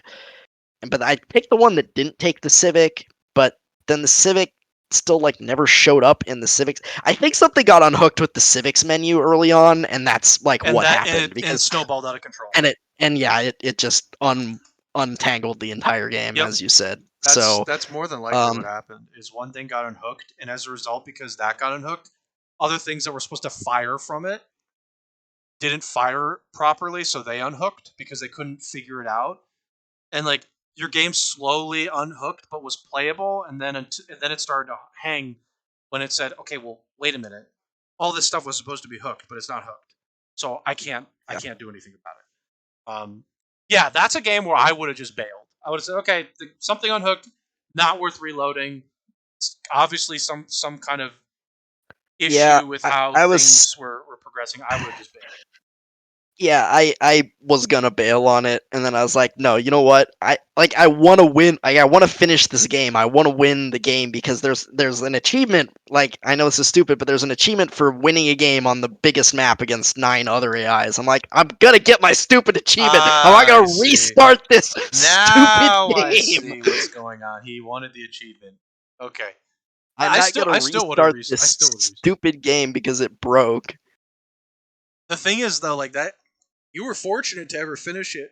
That game somehow cobbled together and finished because it unwinded out of control. The last time that I played the game, basically, I did like the bare minimum. I hardly did any micromanaging. I was like, okay, I'm just gonna like build wonders or like just like spam click things to build, like make sure I get enough fame to like get ahead and win the game, and then just spam the Mars, like get to the Mars colony and just Right. end the game as quickly as possible, basically. Yeah, Because because if too many things interact with each other, I mean, yeah, you're if fired. if the wrong thing happens, it's just gonna blow up again and it's gonna be Yeah, dead. if you fire the So wrong function, you'll blow your game up.